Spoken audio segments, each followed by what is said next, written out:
नमस्कार दर्शकों, स्वागत है आप सभी का हमारे चैनल पर। हमारे देश के जो कानून हैं, चाहे वो हिंदू लॉ हो चाहे वो मुस्लिम लॉ हो, हर एक कानून में तलाक लेने के कारण बताए गए हुए हैं और तलाक किन किन आधारों पर मिलता है, इन चीज़ों को हमारे जो देश के कानून हैं उसमें बताए गए हैं। लेकिन एक रीज़न ऐसा भी है जो कि कानून की किसी किताब में दिया नहीं है, लेकिन उस आधार पर भी तलाक मिलता है, और वो भी ऑनरेबल सुप्रीम कोर्ट से। तो वो रीज़न है इर्रिट्रेबल ब्रेकडाउन ऑफ मैरिज, यानी कि ये वो स्थिति है कि पति और पत्नी के बीच ऐसी स्थितियां पैदा हो जाती हैं कि लाख कोशिशों के बावजूद भी पति पत्नी का एक साथ रह पाना संभव नहीं है, और पति पत्नी दोनों लंबे समय से अलग रह रहे हैं कि पति कहीं और रह रहा है, पत्नी कहीं और रह रही है। तो इसको इर्रिट्रेबल ब्रेकडाउन ऑफ मैरिज बोलते हैं।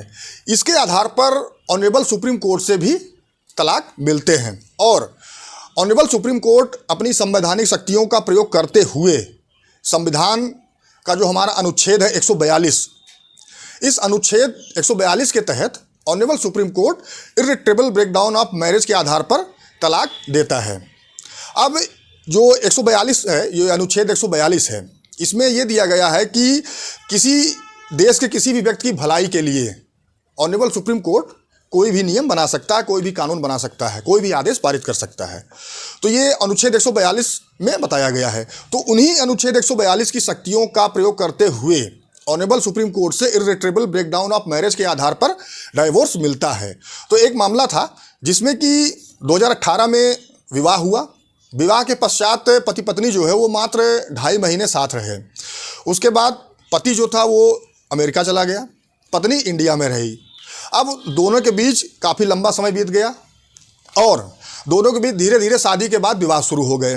विवाद इतना बढ़ गया कि पति और पत्नी दोनों ने एक दूसरे के ऊपर कई सारे मुकदमे कर रखे थे। पत्नी ने पति के और उनके परिवार वाले के ऊपर प्रताड़ना का केस, हर एक तरह से जो भी मुकदमे होते हैं वो सारे मुकदमे पत्नी ने पति के घर वालों के ऊपर कर रखा था, और पति ने भी प्रताड़ना का केस जो है वो पत्नी के ऊपर कर रखा था।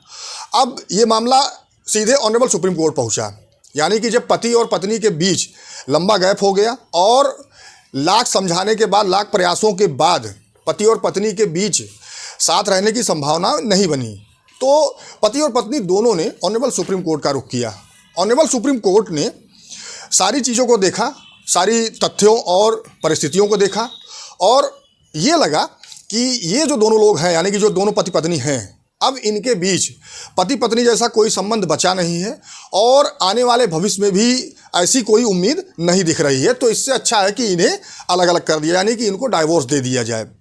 लेकिन ये जो ऑनरेबल सुप्रीम कोर्ट में जो अनुच्छेद 142 के तहत जो मामले जाते हैं, तो उसमें ये साबित करना होता है कि पति और पत्नी के बीच अब कोई ऐसा रिश्ता बचा ही नहीं है कि दोनों लोग एक साथ रह सके। ये चीज़ें वहाँ पे साबित करनी पड़ती है, और ये बातें जो है इस मुकदमे में बखूबी साबित हुई। तो ऑनरेबल सुप्रीम कोर्ट ने अनुच्छेद 142 की शक्तियों का प्रयोग करते हुए डाइवोर्स अलाउ कर दिया और दोनों पति पत्नी को अलग अलग जीवन व्यतीत करने का अवसर दिया। इस केस में जो पति पत्नी थे, उन्होंने ये तय किया कि वो ट्रायल कोर्ट के बजाय सीधे ऑनरेबल सुप्रीम कोर्ट जाएंगे, और ऑनरेबल सुप्रीम कोर्ट के द्वारा पहले भी कई मामले आए हैं जिसमें कि इर्रिट्रेबल ब्रेकडाउन ऑफ मैरिज के आधार पर अपनी संवैधानिक शक्तियों का प्रयोग करते हुए तलाक को मंजूर किया है।